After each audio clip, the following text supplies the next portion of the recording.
বন্ধুরা, আসসালামু আলাইকুম and welcome to my channel. আশা করি আপনারা সবাই ভালো আছেন এবং আলহামদুলিল্লাহ আমিও ভালো আছি। তো চলে আসলাম আরেকটা নতুন ব্লগ নিয়ে। সো বাজার করতে অলরেডি ইউনিমার্টে চলে গিয়েছিলাম, কিন্তু সেখানে গিয়ে হঠাৎ করে মনে হলো আরে ব্যাগই তো নাই।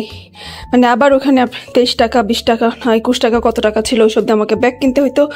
সো আম্মুকে ইউনিমার্টে রাখে আমি আবার চলে আসছি, যেহেতু ইউনিমার্ট আমাদের বাসার কাছ থেকে খুব কাছে, যে কিছু ব্যাগ নিয়ে যাই। আর শুধু শুধু ব্যাগ কিনতে পারতাম না। সো এই যে এই ব্যাগগুলো নিয়ে এখন আবার যাবো। আচ্ছা, একটু জুতা চেঞ্জ করে যাই, হিল পরে যাচ্ছিলাম যেটা কিনা সম্ভব না। সো আপাতত হাতের কাছে এই স্নিকারগুলো আছে, এগুলোই পরে যাই। আরেকটা স্নিকার ছিঁড়ে গেছে আর কিনতে যাইনি, সো এগুলো পরেই এখন যাই, কারণ আমাকে অনেক জোরে জোরে হাঁটতে হবে। আম্মু ওইখানে ওয়েট করতেছে।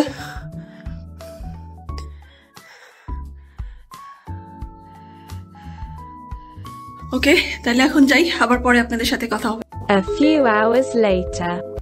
কয়েকদিন ধরেই এই রাস্তার যে চটপটি ফুচকা পাওয়া যায় সেগুলো খেতে খুব ইচ্ছা করতেছিল। ধাবার যে দই ফুচকা খেতাম ওইসব না। সো সেদিনকে আমি ফুডপান্ডা থেকে মামা চটপটির যে ফুচকাটা আছে আর কি, সেখান থেকে অর্ডার দিলাম আগুন ফুচকা, আগুন চটপটি। বাপরে বাপ, সেই জিনিস খায়ে তো মনে হচ্ছে নাকে মুখে কান দিয়ে বাস ধোয়া বেরোতেছে। এবং এটার রিয়াকশন আমার কয়েকদিন পর্যন্ত ছিল, কি ছিল সেটা আর নাই বললাম।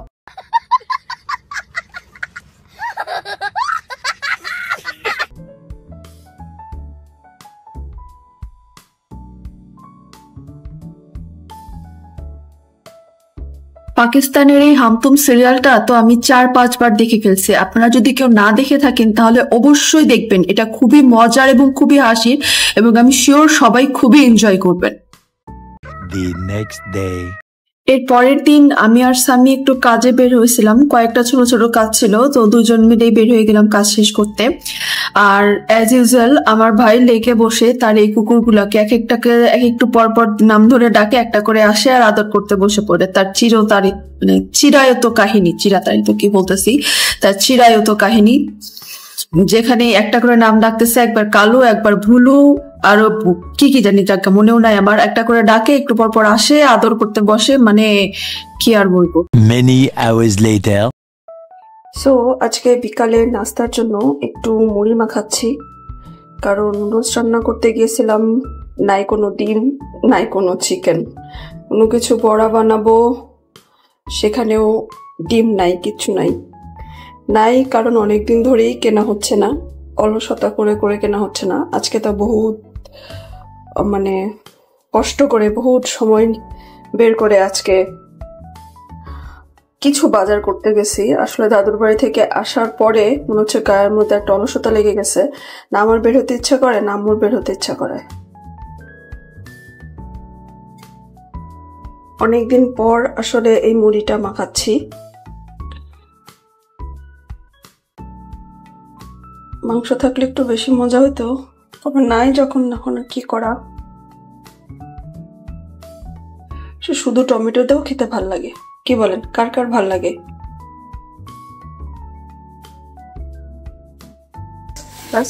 কাসুন্দি আর মুড়ি, সরিষার তেল।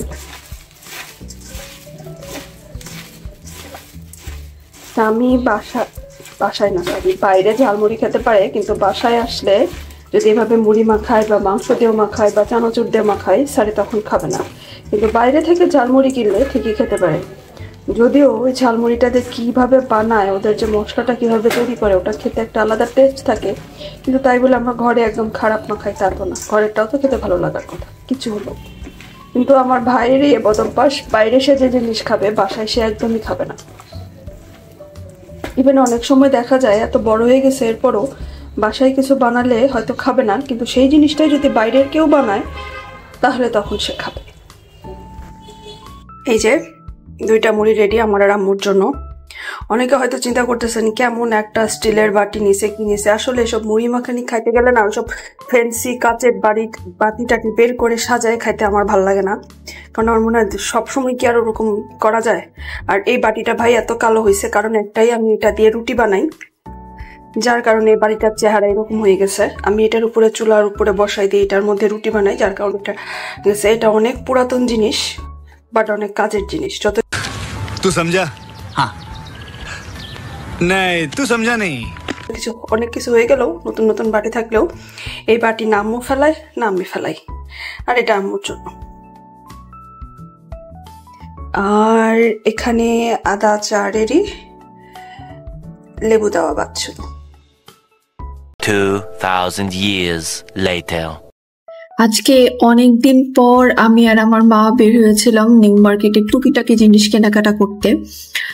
অনেকদিন ধরে বের হওয়া হচ্ছে না। আসলে এই কথাটা আমি সবসময় বলি, কারণ বাসায় যদি যখন একবার আসি আমার আর বাসা থেকে বের হতে ইচ্ছে হয় না। অনেক কিছু করেও মানে খুব বেশি জরুরি কাজ না থাকলে আমি বাসা থেকে বের হই না।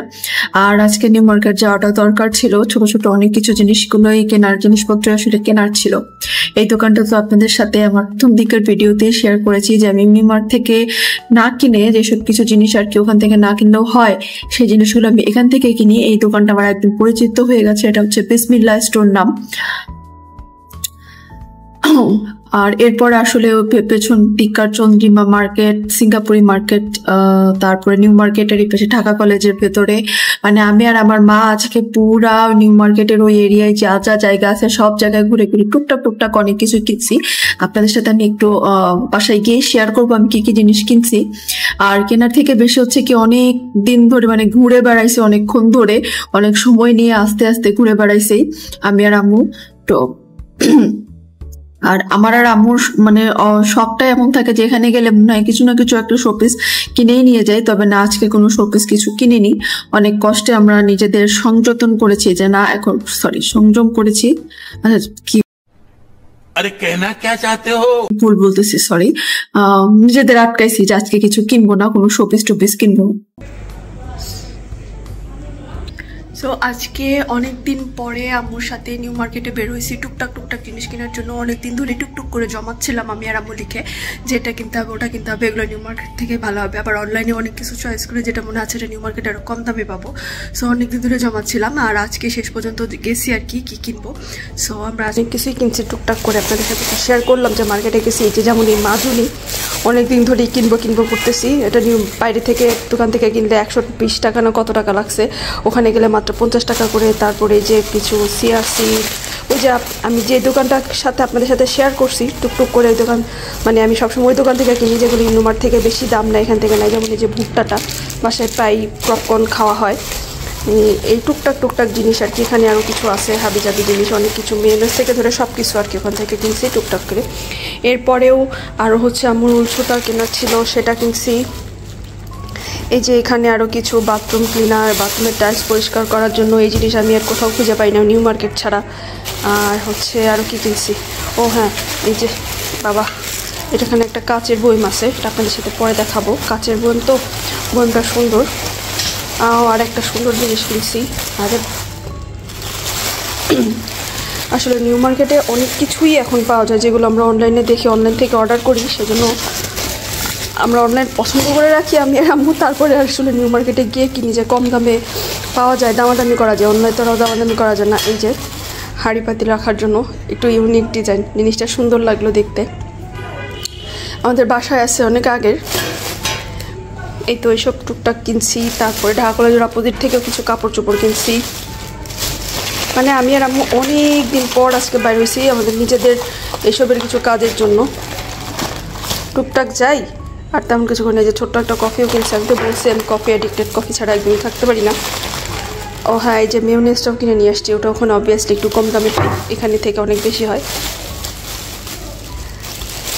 অনেকে চিন্তা করতে পারেন যে আমি ডায়েট করি আবার মেয়োনেজ খাই, আসলে আমার জন্য না, ভাইয়ের জন্য কিনছি। আর টুকটাক মাঝে মধ্যে কিছু রান্না করলে লাগে না, ওই জন্য ওখানে কিনে নেওয়া হয়েছে। এটা কি কিনছি, ও এই যে ক্যাস্টর অয়েল মাথার জন্য, মাথার চুল তো সব পড়েই যাইতেছে। আপনাদের কাছে আরেকটা রিকোয়েস্ট যাবো, মানে রিকোয়েস্ট করবো, চাবো বলতেছি, আরে মাথায় ঠিক নাই। আমাকে কমেন্ট করে প্লিজ কেউ একজন জানাবেন যে মাথার চুল আমার সমানে পড়তেছে, সো এটা আমি কিভাবে বন্ধ করতে পারি। আমি অনেক ধরনের তেল ট্রাই করছি, মাথায় পেঁচ দেওয়া, পেঁয়াজ, অ্যালোভেরা জেল, মেথি, আর কি কি আছে এরকম করে তেলও বানাইছি, এরপরে মানে ট্রিটমেন্টও করছি, কিন্তু দেখা যায় যে কয়েকদিন পর পরই একটু হয়তো কিছু ভালো হয়েছে, আবার পড়ে যায়। এমনিতেই মাথার মধ্যে চুল কম, এর মধ্যে সব চুল পড়ে যাইতেছে, মাথায় হাত দিলেই মনে হয় চুল চলে আসে। সো এটার অ্যাকচুয়াল ভালো কি ট্রিটমেন্ট করা যায় বা এই ধরনের ঘরোয়া কি উপকরণ আছে যে তেল দিলে বা কিছু করলে। পেঁয়াজের রস আমি অনেক দিছি, পেঁয়াজের রস দিয়ে আমার খুব একটা কাজ হয়নি, অ্যালোভেরা জেলও দিছি। সো একদম প্রপার কিছু যদি পাওয়া যায় আমাকে একটু হেল্প করেন প্লিজ, কেউ যদি এরকম একটা ট্রিটমেন্ট দিতে পারেন। আজকে সাম্মি বাসায় এসি পরিষ্কার করছে, অবশ্যই আম্মু বলার পরেই করছে, অনেক বলার পরেও করছে, কিন্তু সে করতেছে এটা একটা বিশেষ মোমেন্ট ছিল, তাই আমি চিন্তা করলাম এটা ক্যাপচার করেও রাখা উচিত এবং আপনাদের সাথেও শেয়ার করলাম। কারণ এই স্যারকে দিয়ে ঘরের কোনো কাজ করানো একদম অসম্ভব ব্যাপার, কাজ করাতে গেলে ঘরের মধ্যে ঝগড়াঝাটি শুরু হয়ে যায়, সেখানে তাকে আজকে একবার বলার পরেই সে কাজ শুরু করে দিছে, তাই চিন্তা করলাম এই মোমেন্টটা আপনাদের সাথে তো অবশ্যই শেয়ার করা উচিত।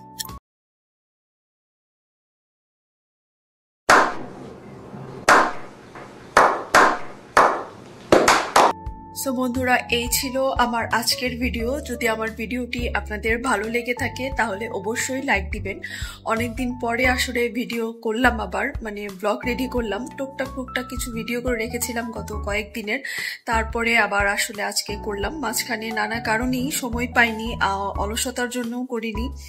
সো যদি আমার এই ভিডিওটা আপনাদের ভালো লেগে থাকে তাহলে অবশ্যই একটা লাইক দিবেন, আর যারা এখনো চ্যানেলটি সাবস্ক্রাইব করেননি প্লিজ আজকে আমার চ্যানেলটি সাবস্ক্রাইব করে আমার সাথেই থাকবেন। আমার পরিবারের জন্য দোয়া করবেন, নিজের পরিবারের খেয়াল রাখবেন। আর হ্যাঁ, কেউ যদি চুলের ভালো কোনো ঘরোয়া উপকরণ বা কোনো ওষুধ খেলে চুল পড়া কমে যাবে এমন কিছু জানেন, আমাকে প্লিজ একটু কমেন্ট করে জানাবেন। আল্লাহ হাফিজ।